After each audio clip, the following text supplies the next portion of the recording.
Hey everyone, Marsh from Consequence here. I wanted to go over Mythic Sennarth. Again, this is not me. I'm looking at someone else's VOD. I am in the raid, but I do not record anymore. So, Mythic Sennarth is actually just kind of like a heroic plus fight. There isn't much going on, so you're still going to want to lust on pull. And the reason you lust on pull is because the fight's basically on a timer, so you'll get the max DPS if you lust on pull. Now, killing the first spider here, with lust should be pretty easy, but the general rule of thumb of this fight is basically to kill all the big spiders instantly. In every phase, do not hesitate, they must die. And what we're going to do here is we're going to spread on the right side first, and that's just to bait the tornadoes and the ice pool here. Now you can look on the timers, and you see a grip and an ascend coming up. So the grip and ascend is going to grip you in. Yep. Now, one thing to note that you'll actually just be hard throwing your guild if you get thrown off the edge, and happened to us quite a lot. Some classes are really good at negating it, but the general thing is like just leave, especially if you have a lot of gear and you're not confident in living, because you'll just throw pulls constantly. It's not even that like one death is not enough to DPS the boss. It's actually the big spiders that become problematic. So anyway, we're going to start going up here, and we get one more spread. And this is the first important part. So we're going to spread. And once the spread's over, you're going to go up. So here we go. And now we go up. So spread up. Now, this fight's kind of poorly designed, because I think what they wanted you to do was to just run up, but the problem is that everyone is going to gateway, and sometimes there can be a tornado here.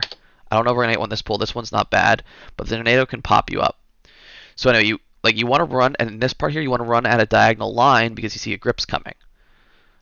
So he's doing the melee strat, which is behind the rock, which is a little risky, but it's actually okay if you know what you're doing. So you can see here that the melee are behind the rock. And they just get face planted on the rock. It is a little finicky though. I did not go for that personally. So you're gonna have a spread here. And note, standing in the ice kind of like deceivingly does a lot of damage. And I haven't talked about the web mechanic yet. I'll talk about it in a second. So, all right, we're gonna spread, and then you'll see the big ad coming out here. So the big ad, again, needs to be hard funneled or hard focused down, because it's going to consistently do more and more pulsing damage to the raid off of a timer. It can actually start just 100-0ing people, or like right now this guy's running over the ice, so you see he's taking damage. If this guy gets like an empowered hit off, you could just die. So we focus the spider down, absolutely critical, and then we do this on the right side, then we move to the left side for more room. Now, I'm going to talk about the webs here and the tornadoes. So you can actually bait tornadoes, and you saw this happen right here. I don't think there's an actual official timer for it, but like crowding where you're going to gateway is really, really bad. So anyway, a grip's coming. And also, we would do things like use rescue on the warlock to get him in position for the gate and stuff. Just a little tip. So again, now we're going to try the gateway as soon as the debuff comes off. So we're looking at our warlock debuff. There's a tornado that's kind of close. And we're going to gate. Now this one's not bad again. Sometimes they can be right on that gateway. And again, we're running diagonally. This is kind of bad with the tornadoes because this is a spread with with running up the ramp. But again, the ice doesn't do that much, so if you can just get up to the top, it's good. And then you're going to have another grip here. And I'm going to talk about the webs in a second. He just hasn't gotten one yet. So you just run back and you're good.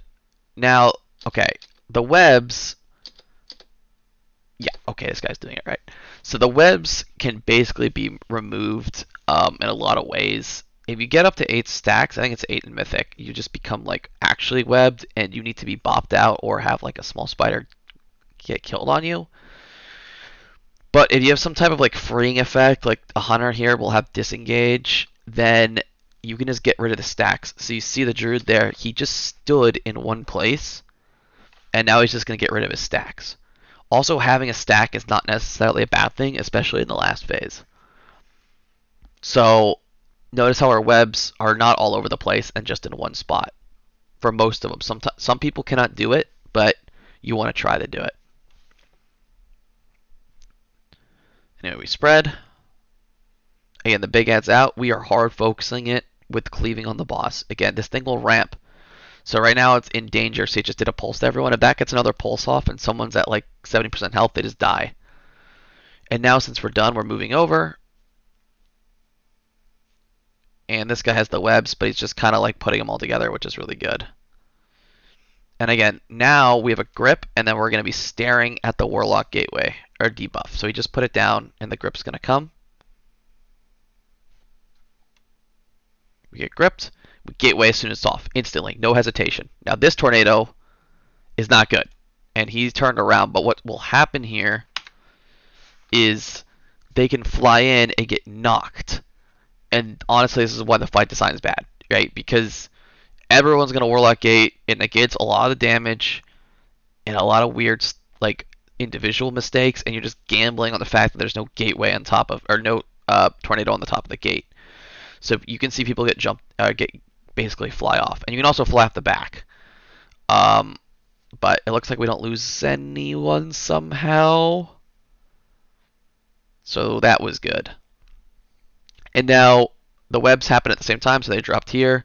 We spread, and we're gonna get one more set of webs. So these webs, we want to drop them around here.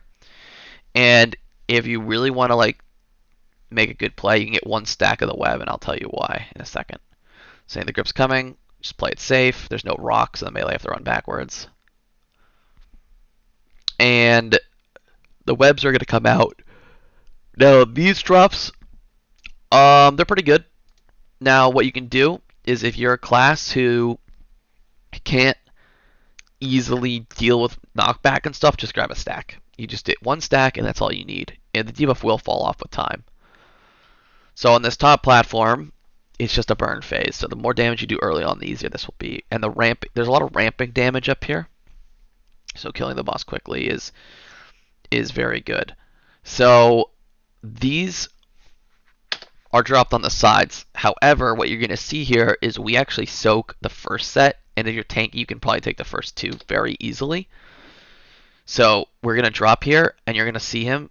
He's just going to soak his own, and everyone's going to soak their own, and it knocks you like the direction of where like you go in from. And it's also all ice up here. So we soaked them all but one, but that's whatever because we're about to get knocked back. These small spiderlings are coming out.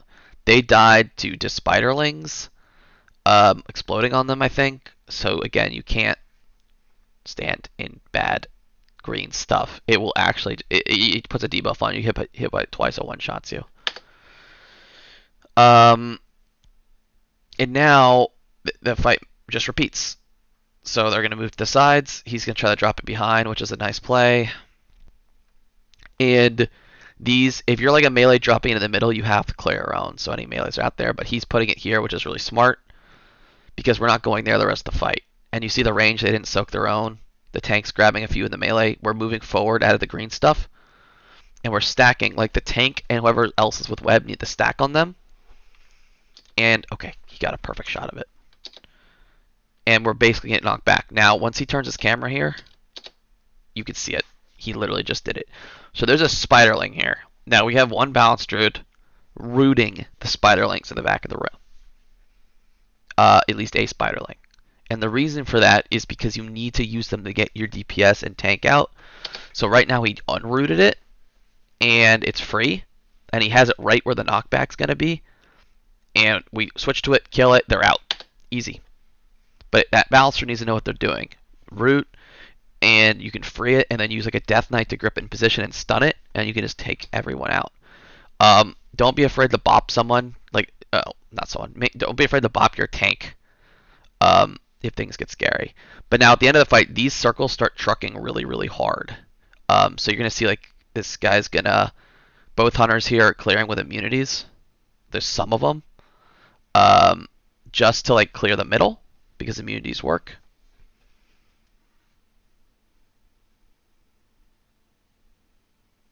And now we're at the end here, so the knockback. And now this is like when the fight's gonna get started a little out of control. You could probably live like a whole other cycle, but our damage is pretty good here. This is not the right position for Webb. He should have stacked up, whatever, the fight's over. But again, that's repeat. So again, root in the back. Clear the first, maybe the two spreads or sets. Always collapse for Webbs. Stack on each other. Do not get double ticked by green. Kill big ads. Kill big ads. Kill big ads. Like if I was doing this fight in any other guild right now, I would just have on the other screen damage to big ad, and whoever was not hitting it needs to be told or replaced because it's like that. It will save you so many wipes. And the other thing that'll save you a lot of wipes is just having people run away for the grip end. Yes, melee can min-max if they're good at it, but it just doesn't matter. If you can get 30 people at the top, or sorry, 20 people at the top, it's just over. Other than that, composition doesn't really matter. Range are just better because the grip's easier to play around, and you're dealing with less like RNG of like, is this player gonna actually do the rock thing right instead of the range can just stand back. Other than that, that's all I got. It's the last easy boss. Dathia, Kurog, Derna, all pretty hard and complicated, so I'll go into more details on those fights. But anyway, that's all I got. I'm out. Peace.